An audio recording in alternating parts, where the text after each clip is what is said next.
So thank you everyone who's joining right now. My name is Manny Akutiel, and thank you for joining Manny's Super Civic Cyber Conversation. We're here today with Jim Haas to discuss the history of Civic Center and City Hall. These are Manny's Super Civic Cyber Conversations.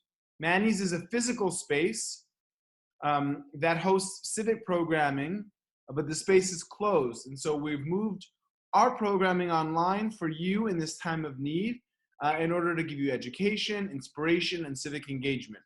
And today we are honored to be joined by Jim Haas, who is probably the leading expert on San Francisco's Civic Center and City Hall in the city. We're going to talk about the history of City Hall. The one thing I'm going to ask is that if you have a question for Jim on the history of City Hall or Civic Center, you can type it in the Q&A box at any point. You don't have to wait for the Q&A section. We're going to talk for about 20 minutes, then have 10 minutes of Q&A. Jim. Yes. Can you tell us about the first City Hall? When was it built and where was it built? Well, it's built where the new library is and the Asian Art Museum. And it started in 1870 and it was finished in 1898, and then it collapsed in 1906. So wait, before 1870, from 1849 to 1870, where did the city government meet? It met in a former opera house down at Portsmouth Square. Where's Square? You haven't been to Portsmouth Square? It's the center of Chinatown. It's on Kearny. Okay. Oh yes, I have been there. So there was an opera house that they met at, and then who was the architect of the first City Hall in 1870? Or like, what did it look like? What did it feel like? Well, it was a kind of a second empire. It looked a bit like the Eisenhower building next to the White House. Yes. But then they modernized it and put a dome on the top. But we should get on to bigger issues like what is a civic center? Okay, so I'm not there yet. So the old City Hall shut down, fell down in 1906, and then the new City Hall was built, right? I just want to stay on City Hall for a second. What major events happened to the physical structure of City Hall from 1870 until the Willie Brown renovation? You're confusing me. The new City Hall opened in 1916. Okay, so there was no City Hall from 1906 to 1916? Right, they rented space. They actually were in the Whitcomb Hotel on Market Street. Really? Oh my God. They were there for 5 years. And then the new City Hall was built and they met there from 1916, and it's the same building, correct? Right. Okay, so that's City Hall. I want to ask you about the function of civic centers and how the function of civic centers kind of typically is different from how San Francisco utilizes our civic center. How are we distinct? Well, we're distinct because we have the largest and most complete one in the country, and it contains the largest collection of magnificent municipal buildings, all of which a good deal of which are designed in French, neo-French Baroque. That's Louis XIV. But our civic centers came about, and I'll be very quick. No, you can not be quick. This is the essential question of our talk, so feel free to be not quick. Well, people can read all the details in my book. Yes. Which you have right there. In the end of the 19th century, early 20th century, there was a progressive movement, lots of reforms, and there was something called the City Beautiful. A lot of people thought that what you do to a city is you build parks and parkways and big railroad stations. And then there was a sort of subset that said that you gather all the civic functions together in a place and you put them in grand public buildings for the people, and include opera houses and libraries and other things. And this was a way to sort of uplift the masses. So it was a sort of top-down idea from more, the more elite people, but they were willing to spend money. And it didn't happen in San Francisco. As I said, there was a gap of 8 or 9 years where we couldn't get anything together. And then the business people decided to hold this World's Fair to celebrate the opening of the Panama Canal. And we won the right to do that from the Congress. Okay. And this man ran a terrific guy politician for mayor named James Haas. And as soon as he was elected, he devoted all of his energy to building Civic Center. And he got the voters in 1912 to pass the bond issue for $8 million, which is probably equivalent to about $800 million today. And that passed by 92%. So the whole community bought into the notion that we needed these grand public buildings on a big plaza with the Opera House and the library and everything. We never got around to building the Opera House. I have a whole chapter in my book about why that didn't happen. Mm-hmm. And then, so by the time he left office, he served for 12, 20 years. We had 8 of these buildings. Mm-hmm. Then there was the Depression and the war. And then there was a big, after the war, there was this whole modernist idea. And people didn't really think much of Civic Center.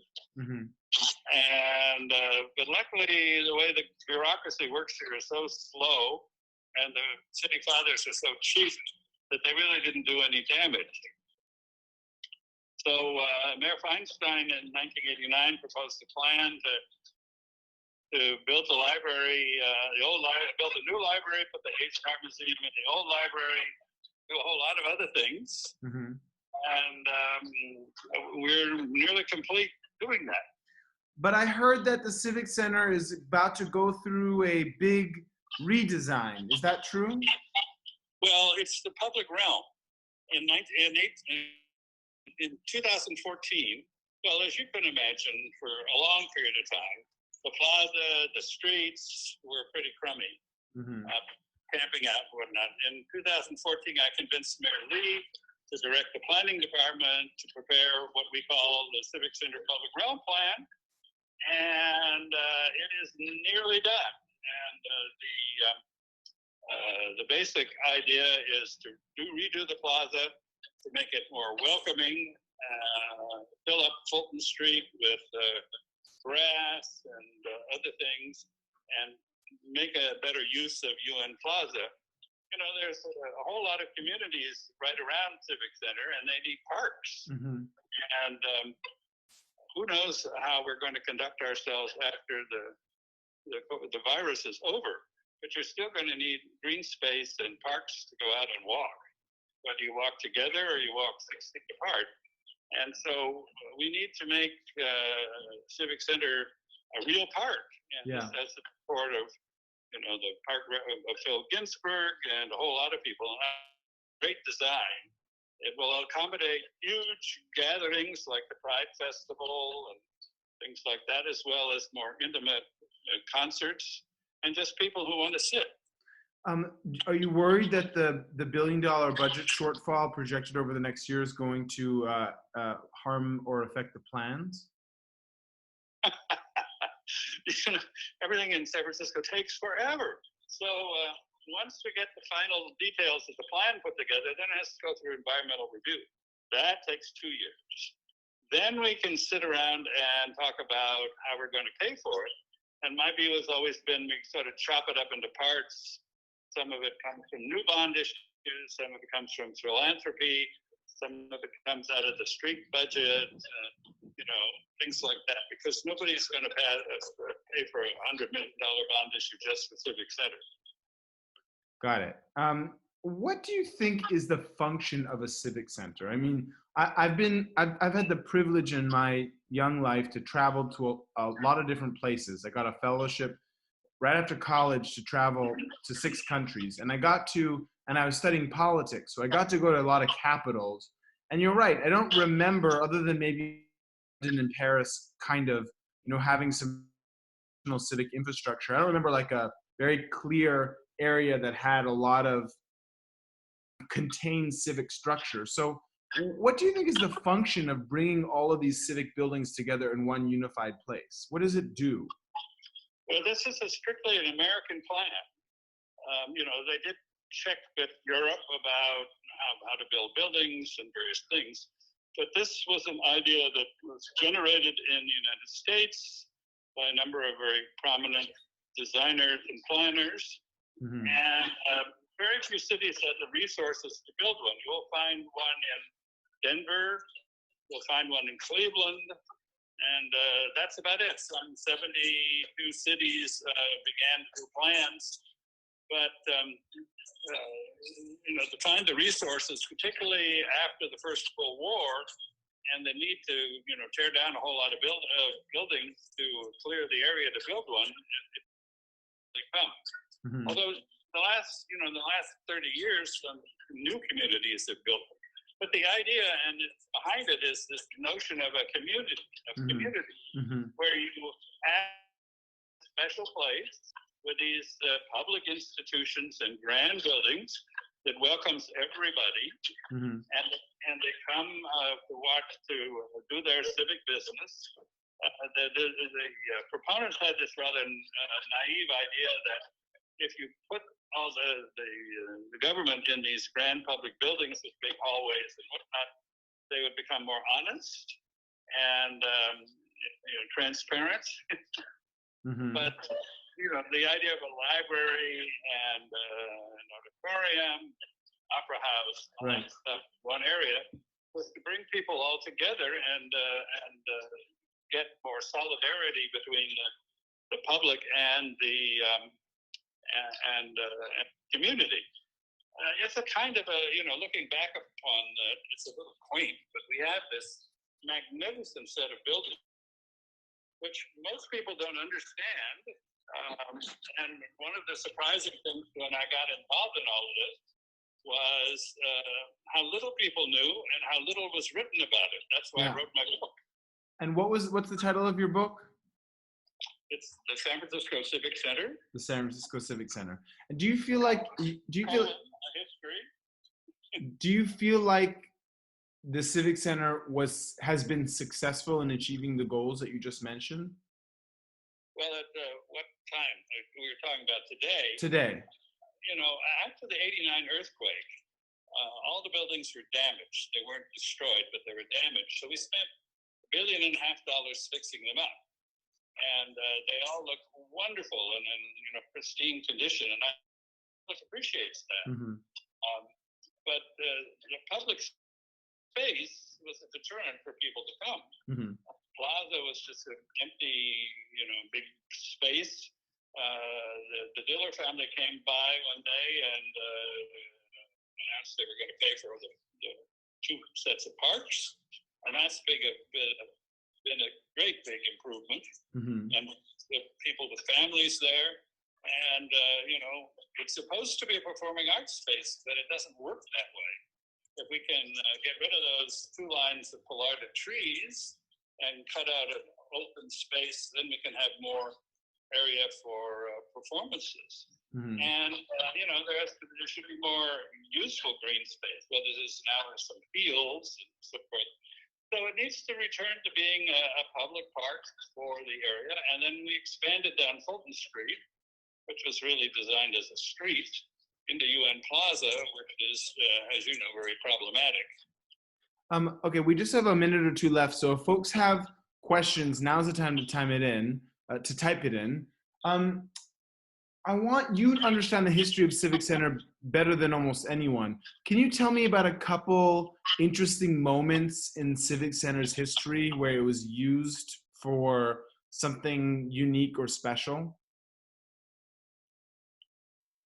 Well, it's always been a public assembly place. It was designed to hold parades in the 20s, 30s, 40s. We had a lot of military parades. There's some wonderful pictures of a Shriners convention with all these Shriners marching up and into the Plaza. We've used it for commemorative events, for memorial, for protests. City Hall has been a place for marriages forever, and a whole lot of prominent people, including Marilyn Monroe and Joe DiMaggio, were married there. I mean, it's a really distinctive place. I think there are 80 people who get married a day in City Hall. Just a relevant question to today. I know that Civic Center was used for infantry exercises, I think, during a war period. What about during the Spanish flu or other times of pandemic? Was it used as a field hospital, or how else in times of crisis? Well, actually, in the Second World War, they built barracks in the Plaza. And so there wasn't the Army took over, the Navy was housed in the Federal Building, and they built some temporary structures. But it wasn't it wasn't the seat of the military. Mm-hmm.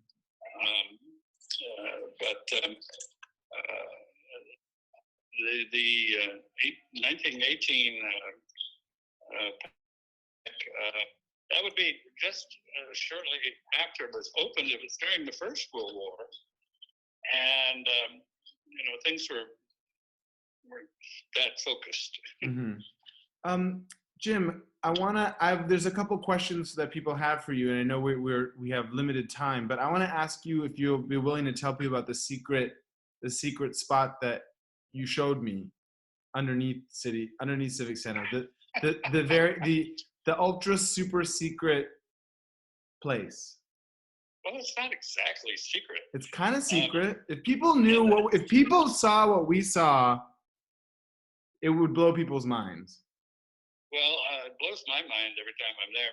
In the 1950s, the Convention Visitors Bureau, which is now known as SF Travel, asked the city fathers, because there were no mothers, to build a new convention facility. And they said, oh, we're not going to do that. We're going to remodel the Civic Auditorium, and we're going to build an exhibition hall under the Plaza, which ended up being called Brooks Hall. And when they built Moscone, Brooks Hall became redundant. So it's become the sort of city attic. And one part of the public realm plan is to figure out a better use for it. But when you go down there, and one of its limitations is it only has one entrance, which is a driveway next to the library. And it's full of stuff. We have a 11,000 pipe organ. We have all the library cards and cases from the old main library, which nobody's looked at since 1990. Well, I looked at it. And probably, well, you got special permission. But okay, but I've seen it. So just for the folks, leaves things there. They just deposit things there. There's a whole effort. There's actually a scheme in the works to get rid of the organ, or not to get rid of it, but to transfer it to a source that will actually reposition it and install it and make it work. So just for the folks who are watching, underneath Civic Center, there is the Plaza. There's an enormous. How many square feet is it? Tens of thousands of square feet. I think 25,000. Square feet, basically rave cave underneath Civic Center with a huge 11,000 pipe organ lying in state practically, and all sorts of what? In boxes. And in boxes. And you wouldn't believe it, but right under the Plaza is like a bunker, a huge bunker. I definitely want to program in. Okay, let's get to some questions, Jim. Clifford wants to know what you foresee the San Francisco Civic Center area will look like in 25 years. Well, we're building around it. I mean, when I say we, I mean the city and everybody. A lot of residence buildings. I live in one at 100 Van Ness, and I look out my window and I see City Hall. So there'll be 8,000 or 9,000 people who live within 2 or 3 blocks of the place. So instead of being a 9 to 5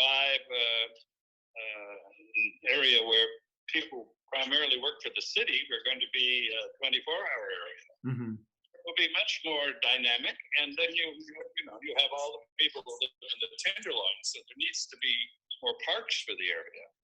And, if we've already been trying to program the Plaza and Fulton Street to keep it busy and to sort of discourage the more marginal people from hanging out there. So, everybody from the Lions Ballet to the Farmers Market, we have Christmas festivals and whatnot. But if we get the whole place rebuilt, it'll be much nicer to, it'll be better to accommodate a lot of these kind of functions, and people will feel more comfortable coming there. Okay, a lot of questions. Abby wants you to ask how you think we can improve the UN Plaza and make it more useful to the public. Great question, Abby. Well, the plan calls for, one of the big problems is this entrance to the BART station, which looks like an entrance to a mine or a cave. And that was part of the original design. And we're going to, in the plan, they would sort of redo that big hole and put the structure on the top of it. 1 or 2 stories of it might have a coffee shop, eating rooms, and so forth. Nice. And also we're talking about putting in a dog run and, more green. What's a dog run? Where you can take your dog off the leash. Oh, okay. But still those the Lego blocks with the fountain, that's still going to be there? Well, that's a tricky issue because it was designed by Lawrence Halpern, who's a famous landscape architect.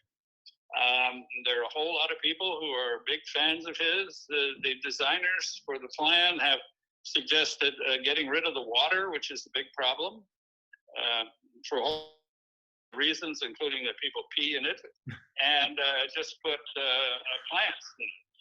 Okay, people won't pee in the plants? Well, it won't be as devastating because there's, with the fountain, the water recycles and gets sprayed all over the place. Oh, goodness. Okay, Marty wants to ask, can you tell us about the USO building that was where the new library is now? That's a very good question. We have a lot of good questions, Jim. Yeah, I'll be quick. In 1941, when this country was getting ready for, the Second World War, a group of citizens, including William Randolph Hearst, the Examiner, felt there should be a hospitality center for servicemen and women. And so they launched a campaign. They raised some money. The city contributed the land. The building trades built the building. And that, for five years, was the place that you went to get information if you were servicemen or where to stay. And they built the dormitories across the street, socializing, coffee, so forth. After the time to dispose of it, they gave it to the planning department. And it served for 50 years as the primary headquarters of the San Francisco Planning Department. Was it a nice building? It was a cute little building. And when we began to build the new library, we needed to get rid of it. And so we offered it for $1 to someone who would take it away. And there wasn't anybody who wanted it. And so the building trades came and sort of completed this. And they came and tore it down for free. Great. C. Davenport wanted to know what you said about the use of Portsmouth Square and the Wickham Hotel during the World War period. That was where city government met. Is that correct? Well, 1906. And by the way, besides the earthquake, we had this big scandal. So all the 16 of the 18 members of the Board of Supervisors, the mayor, and the police chief were all indicted for graft. And when? Like during the earthquake? In October of 1907. And so there was not a lot of leadership. There was an appointed mayor who actually tried very hard. So they rented space all over the place. And then in 1911, they couldn't agree on what to do for a plan to build a new city hall. And the Wickham Estate Company, which owned that land, was planning to build a building. where the Whitcomb Hotel is. And so they offered to build a building, make it City Hall for 5 or 6 years, and rent it to the city. And then when the city moved out, they made it into a hotel. Got it. Ryan Booth wanted to correct both of us and say that the bunker hall underneath City Hall is 90,000 square feet. Oh, wow. So well, we were both way off. And then the last question, because we said we'd end at 7:30, from Renee is, what is the history of the Bill Graham Civic Auditorium? Well, that was built by the company, or the entity that was responsible for building the Panama Pacific World Exhibition. And they wanted a convention hall to accommodate, big conventions, the American Medical Society and all that sort of thing, that they didn't feel could be accommodated down at the marina where the exhibition was. It went all the way from the Fort Mason to the Presidio. And so they put up the money, and the city put up the land, and the auditorium was built. And it was called the Exhibition Auditorium, and then it was given to the city and became the Civic Auditorium. And it held everything from, boxing matches, circuses, the opera operated there in the 20s, the symphony, because there was no symphony hall or opera house. It served its purpose for all sorts of things.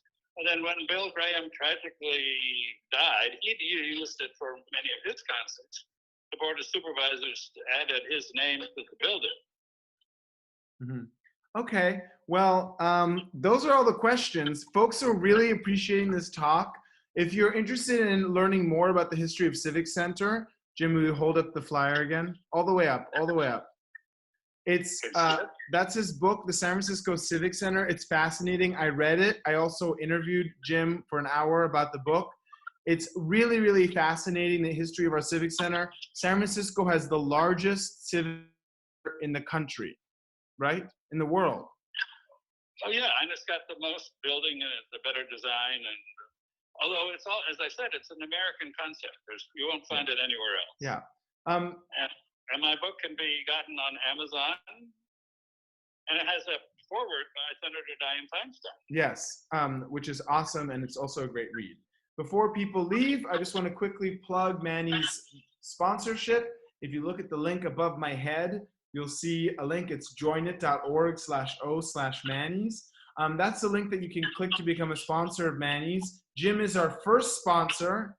He was sponsor number 1, proudly. And honestly, the sponsors program is what's keeping Manny's alive right now. And so I really want to ask you who are able to consider joining our sponsors program and going to the link above my head.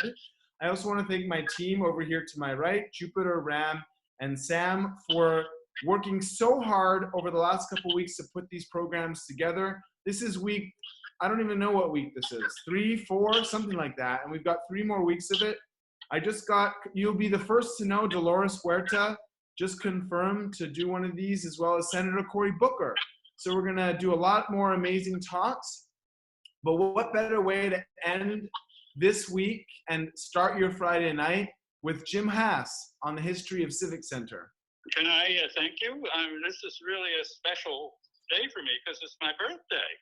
And, when you have to shelter in place, this is the highlight of my day. Oh, my God. My birthday present. Yes. I have a present for you, Jim. Well, you've already given me one. There's another one. There's a present. That's great. I like the picture of Santorini you put up. Okay. This one? Okay. Well, there you go. There you go. Yeah. Okay. Well, thank you, Jim. Can we all just digitally say happy birthday to Jim? Think happy birthday. There's a bunch of people watching. Happy birthday, Jim, to you. Sending you a lot of health and stay safe and healthy. And have a great weekend. You can tag us at Welcome to Manny's. You can get Jim's book, The San Francisco Civic Center, online. And that's it. Thank you very much, everyone, and have a great weekend. And thank you very much, Jim, for the time and answering our questions. Thank you. All right.